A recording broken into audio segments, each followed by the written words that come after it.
For years, George Clooney looked untouchable. He had it all: fame, looks, respect, and the woman who made him believe forever was real. Every photo showed smiles, class, and effortless charm. But behind that polished image, something darker was quietly building. The jokes weren't landing the same. The spark wasn't as loud. And the man once known for breezing through life started to show real cracks. Only the people closest to him noticed the shift. When Clooney finally opened up about what went wrong, the truth wasn't glamorous at all. It was raw, emotional, and honestly painful. The journey from Hollywood's eternal bachelor to devoted husband came with baggage he never fully unpacked. For decades, Clooney wore that bachelor title like armor. After his short, painful marriage to actress Talia Balsam in the early 1990s, he swore off marriage completely. He even laughed about it, telling interviewers he was not very good at marriage, brushing it off like a punchline. While friends settled down and built families, Clooney stayed busy with film sets, political causes, and late-night laughs for the public. On the outside, he looked satisfied and free. But behind closed doors, there was a quiet loneliness, the kind fame can't fix, no matter how big the paycheck is.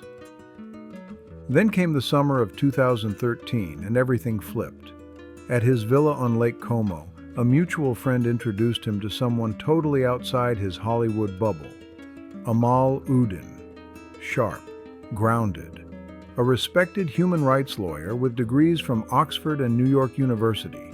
She wasn't impressed by red carpets or celebrity status. She didn't chase attention, didn't play the game, and that hit Clooney different. George later admitted it felt like something shifted instantly. He said everything changed on every level, and for once that didn't sound like Hollywood exaggeration. This wasn't a fling. This was unfamiliar territory. Their romance moved fast.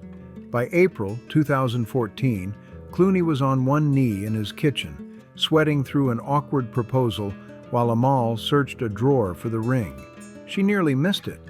The moment dragged on with nervous laughter, long pauses, and Clooney finally blurting out, "I'm 52 years old and my knee's gonna give out soon." That line sealed it.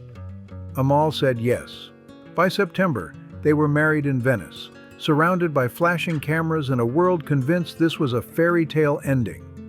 Clooney looked reborn, trading late nights for family life. When twins Ella and Alexander arrived in 2017, he called it the greatest moment of his life. They built a life that looked flawless, a home in Provence, the Clooney Foundation for Justice, a power couple blending brains and beauty. Amal argued cases at the United Nations and the International Criminal Court. George focused on socially driven films. Together, they looked unstoppable. But perfection cracks under pressure. By 2025, they'd been married over a decade, a miracle by Hollywood standards. On red carpets, they still smiled and held hands. Off camera, things were shifting fast. Amal took on a major teaching role at the University of Oxford. George prepared for his long-awaited Broadway debut in Good Night and Good Luck. Suddenly, they weren't just busy. They were living on different continents. The distance wasn't just physical anymore, and that's where the strain really began. Insiders close to the couple told Radar Online this wasn't just two busy careers pulling them apart. This was deeper, quieter, a low-key trial separation that neither George nor Amal wanted to say out loud. Amal stayed in England with the children, surrounded by lectures, academia, and her legal world. George stayed in New York City, grinding through late-night Broadway rehearsals, ending some nights alone in his apartment after curtain call, nursing a drink in silence. He'd sworn he gave that lifestyle up years ago, but distance changes things. It hasn't been easy being this far apart, one source revealed. They're not fighting, they're fading. That detail hit hard. Clooney himself once bragged that he and Amal never argued. In an April 2025 interview on CBS Mornings, he even smiled and said, "We still haven't found anything to fight about." It sounded perfect, almost too perfect. Later, relationship experts warned that kind of harmony can hide something dangerous: silence. When couples dodge conflict, they bury frustration, disappointment, and exhaustion. They smile through it until there's nothing left to say. Amal's life in Oxford stayed full and focused: lectures, students, and demanding international cases at The Hague. George admired her drive, but that admiration carried guilt. He once told the New York Times that when they met, he never thought he had a chance. She was 17 years younger, razor sharp, and already complete on her own. That age gap, once charming, started to feel heavier. George was 64, Amal was 47. Their lives weren't just different, they were moving at different speeds. The relapse, the night everything shifted. The breaking point didn't come with screaming or betrayal. It arrived quietly, in one night that began with applause and ended with regret. In June 2025, George and Amal appeared together at the Tony Awards in New York. To the world, they looked flawless, elegant, glowing, completely in sync. But as the night stretched on, the line between celebration and escape blurred fast. After years of discipline, George decided to catch up on all the time he'd stayed clean. Later, he admitted in Esquire that he ended the night like a high school drunk. The next morning he was sick, embarrassed, and tried to laugh it off. The public found it funny. Amal didn't. Friends told Radar Online she was furious, not over one night of drinking, but what it symbolized. She had respected the effort George put into staying sober. One insider explained, hearing him brag about getting dumb drunk really upset her. It wasn't cute to her. It was a reminder of the younger actor who once showed up hungover and treated excess like a joke. Amal hadn't fallen for that man. She fell for the version who had grown up, the husband, the father, the partner she could trust. When George tried to downplay the incident, Amal drew a firm line. She told him his drinking isn't something she's willing to overlook, the source revealed. Those words hit deep. For a man who prided himself on control, being confronted like that by his wife shook everything he thought he had locked down. The woman who once called him her anchor finally forced George to face something terrifying. He was slipping. Friends described the weeks that followed as tense and painfully quiet. They retreated to their $8.3 million estate in Provence, surrounded by olive trees, vineyards, and heavy silence. It was supposed to be their safe place. Instead, the stillness magnified everything they weren't saying. Amal spent her mornings buried in remote legal work, focused and disciplined. George drifted through the gardens, rehearsing lines for his Broadway debut, trying to stay sharp. Dinner conversations felt polite but thin, like two people carefully avoiding the truth. She never saw wild behavior as charming or funny. A family friend explained she has 2 young children, a demanding career, and a strong sense of structure that George doesn't always share. The last thing she wanted was careless behavior disrupting their family life. By March 2025, rumors were spreading fast, according to Radar Online. Friends close to the couple quietly admitted George and Amal were living what they called a trial separation, even if neither wanted to label it that way. Amal took the twins to England, where she was teaching at Oxford. George stayed behind in New York, chasing a dream he'd carried for decades, his Broadway debut. From the outside, it didn't look like trouble. George spoke proudly about Amal's work. Amal told colleagues she fully supported his stage commitments, but privately, the time apart was wearing them down. They tried to stay connected. Daily FaceTime calls, Ella's drawings held up to the screen, Alexander's laughter echoing through speakers, bedtime stories whispered across time zones. But as weeks turned into months, the distance became more than physical. "They're used to being apart for a few days," one insider said. "This is different." Amal's Oxford schedule was relentless: teaching law, managing high-profile international cases, carrying responsibility from morning to night. George's Broadway life was the opposite. Long rehearsals, late-night performances, and the hollow quiet that follows applause. Two lives moving forward, but no longer moving together. They were living in parallel worlds. Neither was wrong. Both were chasing purpose. Still, even strong love can weaken when stretched too far between two ambitions. The tabloids didn't miss a beat. Headlines screamed about strain, distance, and divorce whispers. What made it believable was the silence. Neither side denied anything. That silence spoke louder than any statement. Friends said Amal viewed the time apart as necessary. Space, reflection. George saw it differently. To him, it felt like exile. He missed the noise of family life. One confidant shared that he missed hearing Amal in the kitchen, missed the kids running through the house. New York wasn't freedom for him. It was loneliness disguised as opportunity. And just when speculation hit its peak, they appeared together at the Venice International Film Festival in August 2025. Arm in arm, smiling, calm, perfect on cue, cameras flashed, crowds cheered. For a moment, the illusion returned. Amal looked radiant. George looked composed. The Clooneys appeared untouchable again. But behind that calm exterior, questions lingered. Were they performing, as they'd learned to do so well, or quietly trying to find their way back to each other? As one friend put it, they've always been brilliant at keeping their private world sealed off. Sometimes what looks like peace is really just quiet sadness. Amal's words proved that. George's silence confirmed it.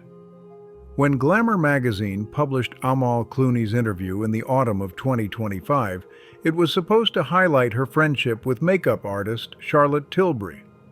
Instead, the world locked on to the rare, careful words she shared about her marriage. It was the first time in months Amal spoke publicly about George, and what she said carried weight. "I have a partner in life who is so supportive of what I do," she told the interviewer, glancing toward George as he moved in and out of the room during the conversation. "When I became a mom, he was the first to say, 'You've got this speech at the Security Council. I'll take care of the kids. Go do it.'" On the surface, those words felt reassuring. For a moment, they softened the rumors that had followed them all year. But beneath the gratitude, there was something heavier. Amal sounded thankful, yet tired, like someone recalling better days instead of living inside them. The warmth was real, but so was the distance. For George, hearing that interview was bittersweet. He had always admired Amal's brilliance, her compassion, her fearlessness in the courtroom. At the same time, those qualities reminded him of what he felt slipping away. Not her success, but the sense of being her equal in private life. He admitted to friends that the fame people envied had become a burden. "I never wanted to be a headline about love," he told one longtime associate. "I just wanted to be a husband." That line stuck with those who heard it, because it sounded less like frustration and more like quiet defeat. When George finally broke his silence later that year, there was no press release and no denial tour. He spoke calmly in an interview. When asked directly if the separation rumors were true, he paused.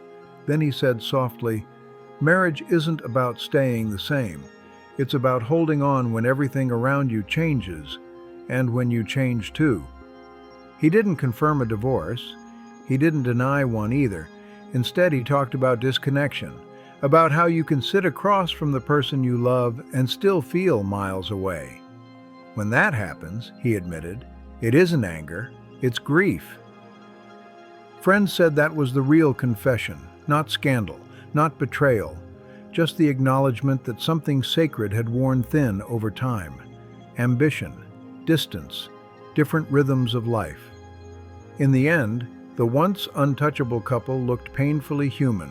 Two people trying to balance love and identity, duty and self, without knowing which one would cost the still, Amal's final words in that glamour interview offered a small but meaningful crack of light. "I feel so incredibly lucky to share every day with him," she said. "Now we're four. I don't take any of it for granted."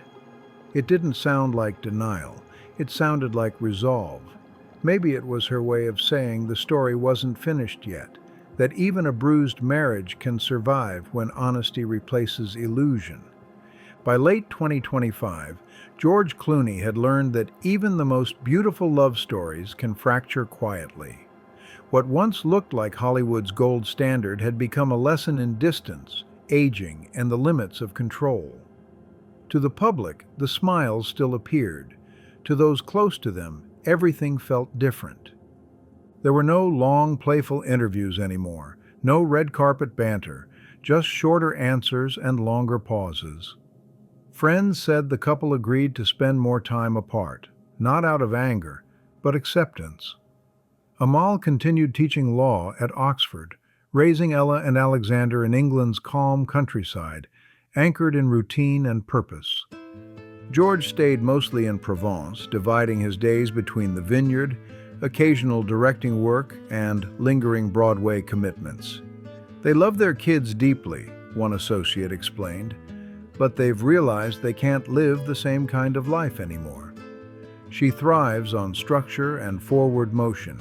He thrives on freedom and memory. Privately, they're built differently.